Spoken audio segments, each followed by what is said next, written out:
give a big round of applause to Mr. Ted Ricasa.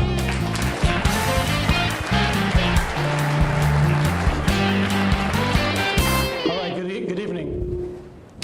I've been in the search and internet business for 17, 18 years now, and after being in the business for so long, there's been a few times in my career that I feel like I've been able to see the future. I feel like I've been able to see things that the world hasn't seen. I have a question. You know, that's probably a better question. I'm going to talk about technology. Okay, so that's probably a better question for Robert Campbell. So I'm going to talk about technology, and being able to see the technology and being able to see what is coming around the corner is one thing, but being able to understand how you can benefit from it, how you can get in front of it is another thing. And what I'm going to tell you today, and in the spirit of Robert Campbell, in the spirit of forecasting, I'm going to make a forecast, and I'm going to tell you how I think everybody in this room can benefit from it. My forecast is there's going to be something that's going to be the human algorithm. I don't know if that's what they'll call it, but let me explain to you. Let me give you a story, and this will come back to you. Let's say, for example, let's say that 65-year-old Grandma Lupe opens a restaurant, a Mexican restaurant. Is Grandma Lupe going to have a website? Probably not. So if you go onto Google and you search for Mexican restaurants, what are your chances of finding Grandma Lupe on Google? Zero, right? Because Grandma Lupe is probably not going to have a website. Now, on social media, like Facebook, you're likely to go on, take a picture of your food, post it on social media, but what are the chances that you're going to go on Facebook and search for Mexican restaurants? Zero. So Grandma Lupe doesn't have a chance to compete with El Torito, right? And that's a problem, because Grandma Lupe serves up some killer food, and I'd love to find it. And if Reggie goes to Grandma Lupe, takes a picture of it, puts it on Facebook, and 5 different people in this room say, I love that place, I would like to know. Okay, I think that concept is happening right now, and you're going to be able to go online, go to your social media, and have it influence the search results. Okay, so let me in order to kind of show you why and how I got there and how you can take advantage of it, I'm first going to go back a little bit and talk about PageRank. And a lot of you may already know this concept. PageRank is not named, a lot of people think it's about web pages. It's about Larry Page. He's one of the founders of Google. He came up with an algorithm, his very first patent. It was simply this: who gets the most links wins. So the big yellow dot gets the most links. He wins. Okay, now let's go back to the concept of Grandma Lupe. She's never that's going to be El Torito's. And so when you go on using the current algorithm that Google employs in the very basic form, El Torito's is always going to win, and Google doesn't like that. But humans, if you get humans involved, now you can change that. Now you can affect that in a very interesting way. So let me pretend there's something called friend rank. Okay, so we take the exact same thing as PageRank and we put people into it. But what's interesting now is you notice that some people don't have faces. You can now know if they're real people. See, if you go back to PageRank, all those guys at the bottom, those little green circles, how do you know if El Torito's, and nothing against El Torito's, by the way, good restaurant, right? But how do you know if El Torito's owns those little green circles? How do you know if El Torito's is buying websites? How do you know if El Torito's is paying people to link to them? You really don't. But if you add the human element, I can tell if that's really a person. I can tell if Robert Campbell's a real person, because if he is, he's going to be talking to people. People are going to put pictures of him and tag him. There's going to be a lot of easy ways to figure out if it's a human versus not. So then here's what you do next. So now I see that there's a bunch of people that aren't real people. These are fake profiles. Take them away. So if you add the human element and you can tell if it's a real person or not, now you can take away the links or the likes or whatnot, and now suddenly there's a shift. Now suddenly I got to catch up with Reggie in this example because he's got 3 links and I've got 3 links. So by adding the human element, you make the playing field fair. Okay? So now, how do we put that together? So how do we put the search engine and the PageRank together with the people? It's already happening. So this idea of me being able to tell the future is it's actually right there in front of everybody. You've probably seen this. This is Google authorship. There's a picture on there, and I did my very first search. I did short sales versus foreclosures, and this was what came up. Number 1 and number 3 are people that actually have faces. They're real people. The other thing that you might see, that little arrow going this way, it says 34 Google Plus circles. So what's Google doing there? Google's telling me that they want you to, they're going to put you at the top if you are a real person, we can verify it. And I want the world to know that if you have friends in your circles, you're also going to be at the top. So if you just read the signs right in front of you, you can see what's happening. The other thing that I take away from this is she's number 1 for short sales versus foreclosures, and she only has 34 people in their circles. Every one of you can have more than 34 people in your circles tonight by looking right around you. So we're so early in this thing that we can go and we can dominate some of these search terms. Now, you don't even have to have a website. So this is where Grandma Lupe really comes into play. This is the same search engine, the same result, short sales versus foreclosures. I scrolled to the bottom of the page. Now what happened? Jason Smith popped up and Bruce Norris popped up. Why did that happen? How interesting is that? Well, if you look at the left arrow, there's a little gray symbol of a person. Jason and Bruce are in my network. So when I typed it in, Google said, well, somebody that you know is talking about short sales versus foreclosures, and we are going to give them an advantage. So they gave these people an advantage because they put their face and they verified that they're a person, and they gave these people an advantage because they're in my circle. So it's happening right now.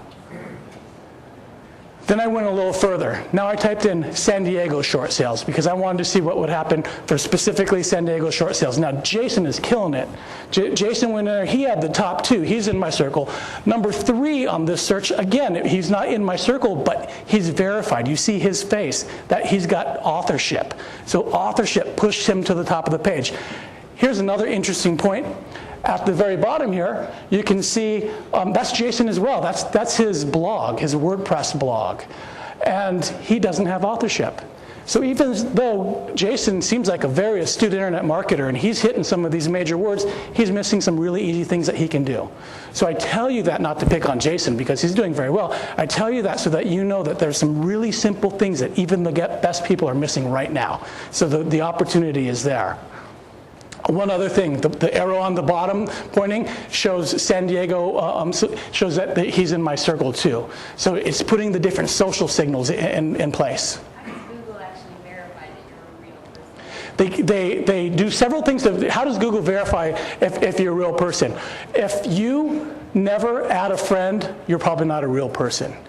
So it's going to be an algorithm, right? If you add 50 friends in one day, but you don't add a friend for the next 6 months, you're probably not a real person. If you never get tagged in a photo, you're probably not a real person. This is going to evolve with time. Okay, but that, by the way, is going to be the question that people are going to ask in every country, in every language in the future. What if you want to keep it, you don't want to be tagged, you don't want to have a photo up there? Well, that's another story which I specifically stayed away from the privacy discussion. It's a big discussion. I will tell you that you don't have to put your private information in. You don't have to put your birthday. You don't have to put on your private information, but the privacy discussion is a real one and a big one. We don't have time to address it fully today. So moving forward, I wanted to look at the hard money lenders to see what I would find, because I know that there's some hard money lenders in this room today, but you're not here. San Diego hard money lenders, guess who pops up? Bruce Norris. Okay, again, we all know Bruce, right? And we know that Bruce is very sophisticated. Matter of fact, he's being found because he's in my circle. And if you can see the arrow at the very bottom, it says Aaron Norris +1 it. So it's all showing the other people I know +1 it. And the other thing, the big red box I put there, because he doesn't have authorship. So as sophisticated as the Norris group is, they're not doing authorship, which is a very easy thing that they should be doing. Okay. Can I try to get through this first? If you don't mind. This is Eric Smith. This is a quote from Google. And one of the things that I've learned in my years of marketing on the internet, just do what Google tells you to do. Okay, they don't parse their words. They'll tell you exactly what you need to do. People just don't listen. Here's what Eric Smith says. Within search results, information tied to verified profiles. So first of all, the word is information. They didn't say websites. They didn't say videos. They said information. So my first example about Grandma Lupe, that was just a little post, right? That's information. So information tied to verified results. By the way, let me go back. When you saw Jason and Bruce come up on this page, Jason created a video. All Bruce did, he found an article and said, check out this article. He didn't even write anything. He didn't create anything. They don't have websites here. All of you can do this without a website. Grandma Lupe can do this without a website. So information tied to verified profiles. Verified profiles is what we're talking about. The authorship, it's about being a person, being a human, will be ranked higher than content without such verification. They're saying right there, do Google authorship and you will rank higher. Right there. That's not Facebook. I'm talking about Google right now. Thank you for bringing that up, because Google wants to beat Facebook at the social media game, and Facebook wants to beat Google at the search game. So both of these discussions apply to both. Okay, I'm using Google because they are clearly the leader in the search. And it says, the results most people will naturally click on those results. We've done this for clients. I have another business. We market doctors. We've seen people have their click-throughs increase by 100% and 200% in some cases. I'm not promising those type of results, but those kind of results do happen. It's amazing. It's phenomenal, because Google's trying to beat Facebook. Google is giving you an unfair advantage if you do this now early. And Facebook will give you an unfair advantage if you do this early. That's why you should do it now. And then finally, at the very end, if that wasn't clear enough, the true cost of remaining anonymous then might be irrelevance. Google's made warnings like this before, and they've said that if you break our rules, we will knock you out of our listings, and it will happen. What about you guys?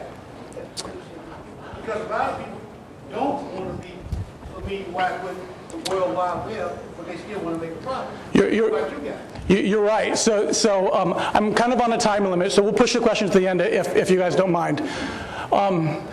Agent rank. So agent rank is where the social media and search results come together. Agent rank is Google's other patent nobody talks about. They filed it in 2007.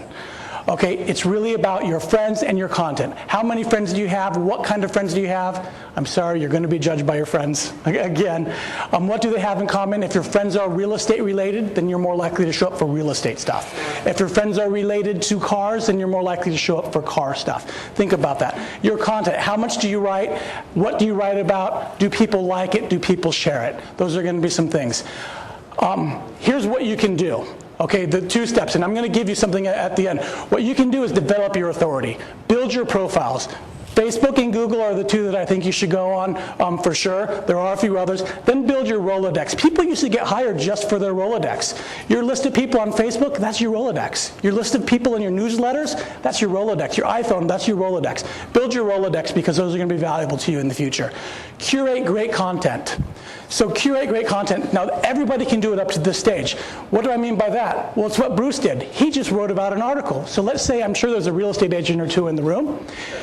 If we were all your friends and you wanted to be found for National City Real Estate, then go on your Facebook and your Google page and make a comment about National City Real Estate. Go to your MLS every time a new listing comes out, say new National City Real Estate listing, keyword, to learn about the school districts and crime rates, keywords, give me a call. Now somebody types National City crime rates, you as a realtor pops up in their Google circles, and they have no idea. You don't even need a website. Very powerful. How is that intermingle with Google AdWords? It's not related to Google AdWords at all. So will it pop up when you put it in the search? Google AdWords would show up over it in case that happens. But we're talking about the natural results below that. Okay, create great content. That's the harder part. And then Google authorship. Leverage your identity. Now, here's a new currency. Money can't buy this. If you're trying to get Reggie's ear, like him, share his content, do these things that are social signals. He can't buy this stuff. So these would be the kind of ways that you can kind of guerrilla marketing to get Reggie's ear, for example. Last slide, learn by doing. Fast Home Help is our website. We've created if you want to learn more about this stuff, go to Fast Home Help. We put a little secret doorway at the bottom of the site, and it's only for our friends and family as we tried to promote the site. Promoting this stuff is confusing. There's tons of questions. I'm sorry I didn't have time to take all of the questions today, but we're going to answer a lot of questions on that page. Click on the heart. You'll go through. It will explain to you what Facebook is, how the different elements work, and how they can benefit you. Thank you very much.